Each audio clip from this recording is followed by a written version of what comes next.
Well, Shabbat Shalom. I'm going to bring Rabbi Cohn with me wherever I go. I especially need him back in Raleigh from time to time. If I could live into all of his generous words, I would indeed be healing our world. And I hope that I can live up to that beautiful introduction. It's such a privilege to be here with you again, with Cantor Coleman, who is, for my own son, a mentor, and to be back home. I haven't lived in New Orleans since I was 18 years old.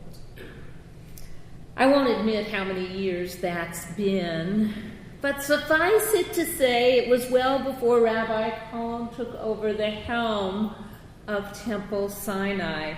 And yet Rabbi Cohn, Cantor Coleman, and the familiar friends and family here at Temple Sinai always make me feel like I'm at home. You create a space that people call home. That's one of the pillars that binds a congregation together. Think about the places that you call home. I say places in the plural on purpose because over the years I have come to realize that home is like a sixth sense. You know it when you feel it. Israel is one of those places for me.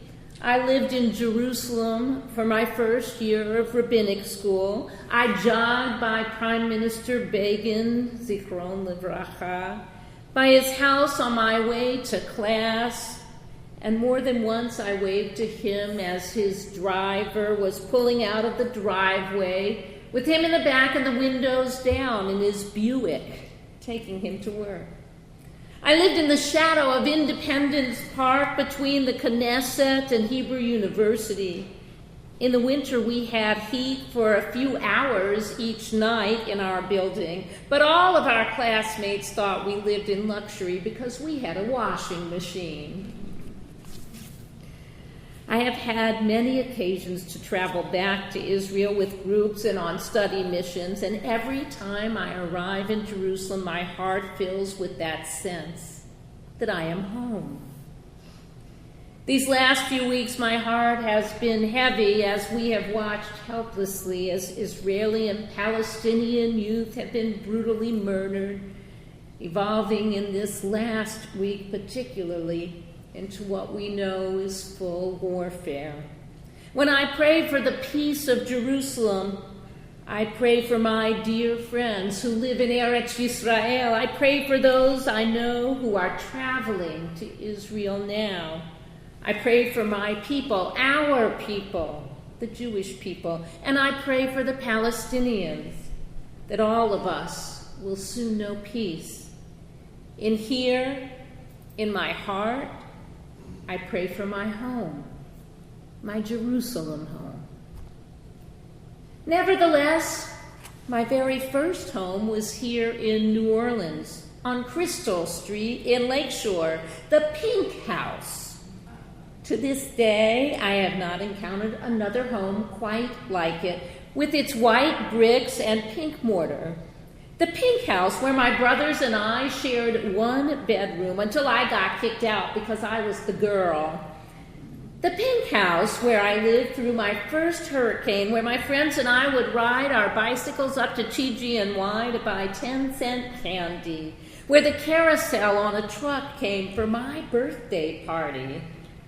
The Pink House, where my parents brought me home from the hospital, where I pogoed 500 times in a row and made popsicles in Dixie cups.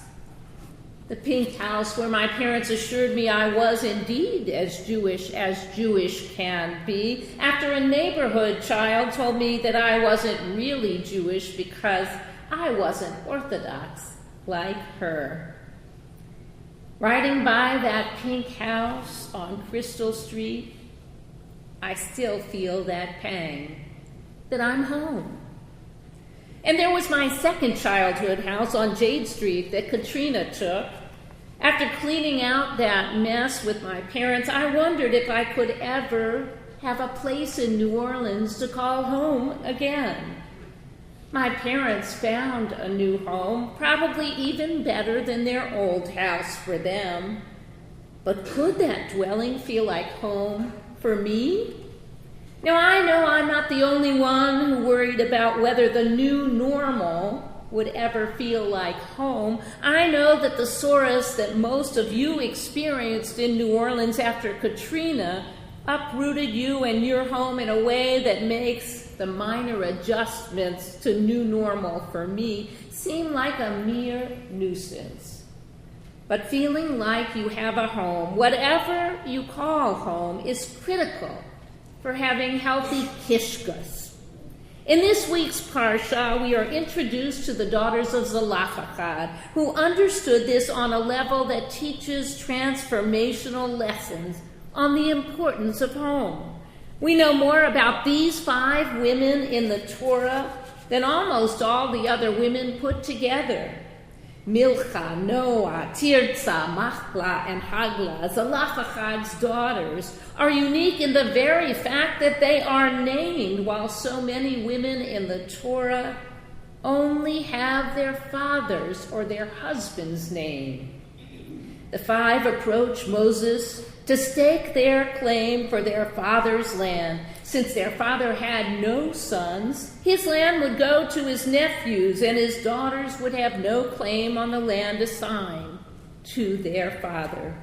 In the Torah, a woman's commentary published by none other than our women of Reform Judaism and the URJ, it elucidates the women's claim to their home.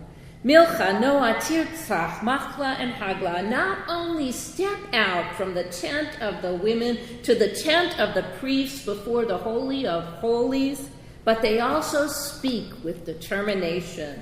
Our father died in the wilderness. He was not one of Korach's faction, which banded together against God, but he died for his own sin, and he was left no sons. Let not our father's name be lost to his clan just because he had no son. Give us a holding, a home among our father's kinsmen. The commentary on the daughters' claim lauds their character. According to the Talmud, Zelophehad's daughters were chachamot, wise, astute interpreters, darshaniyot, and pious, rachmaniyot. Wise because they spoke in the precise moment when the decree was issued. Interpreters because they, in essence, said, if our father had a son, we would not have spoken because he would have had an inheritance. And pious because they did not want to marry men who were not worthy of their father, which they would have to do if they were left with no inheritance for a dowry. Wise, interpreters, and pious, because they knew in their kishkas that without a place to call home, their very name, the essence of their connection to their heritage, would be lost. These women teach us that it means much to claim a home. First, Milcha, Noah, Tirzah, Machlah, and Haglah remind us that feeling at home starts in knowing who you are, claiming your name. They teach us further that a house becomes a home when one articulates its importance, and that how one defines home is fluid and open to interpretation. Another oft-told Yiddish story frames what makes a home with additional insight. It is retold in Alan Lew's Jewish meditation book, Be Still and Get Going. Isaac, the son of Rabbi of Krakow, dreamed one night that he saw a great treasure hidden under the Prague side of the Warsaw Bridge. So he woke up early. The next morning he went to Warsaw. When he got to the bridge, he wanted to go to the spot where he had dreamed the treasure was hidden. But there was a watchman standing guard there. Isaac paced back and forth all day on that bridge into the night, but the watchman never budged from that spot. In fact, the watchman finally became aware of Isaac and approached him, asking, What are you doing here? Isaac told the man about his dream and that he had come to Warsaw, to the bridge, in search of the treasure hidden there. "That's funny," the watchman said. "I dreamed of a great treasure last night, too. Only this one was hidden in the oven of a house belonging to a man named Isaac, the son of Rebekah of Krakow." Astonished, Isaac turned right around and went home. And sure enough, when he opened the oven door, he found a treasure there, and he became a very rich man. Lou explains it's true, of course, that we often look far afield for the things we value most, when they are usually found close at home. It was incredible that Isaac had the courage to follow his dream and the wisdom not to give up even when it carried him to faraway places. And he was open to learning from the dream of another, a dream of someone from a completely different land. Lou notices another nuance in the story. He points out that in most modern versions of this Yiddish tale, the Krakow guard's dream is not that the treasure is in the oven, but rather the treasure is buried beneath the house. When the story is told with the treasure buried beneath your house, the treasure is not part of Isaac's home. It is a secret buried below. In the version of the story that Lou offers, he explains the treasure is not under the house, not hidden. No, it is in the oven, in the kitchen, in the most frequently used room in the home. It doesn't need to be dug up at all. Notwithstanding the fact that one of my very best friend's daughters used to hide presents for her mother in the oven because they knew it was the least likely place she would look, in most houses the treasure is right there in the oven. It's the brisket and the kugel, the blintzes and the honey cake, and more than that, it's the people who gather around the table to eat those delights and to share in laughter and in tears. Those are among the treasures that truly make a home. 3/4 of a decade had passed since my parents lost our Jade Street home. But when I get to New Orleans, when I smell my mom's signature cooking in the oven, when my dad puts his arms around me and squeezes me tight, when my brother walks in with the newest electronic gadget that will simplify all the electronics in my home, I know that I am in a place surrounded by love. My kishkas tell me that I am home.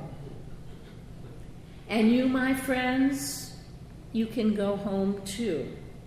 Just open your oven. Claim your name. Cherish the treasure that is right here in front of you. You can go home. Amen.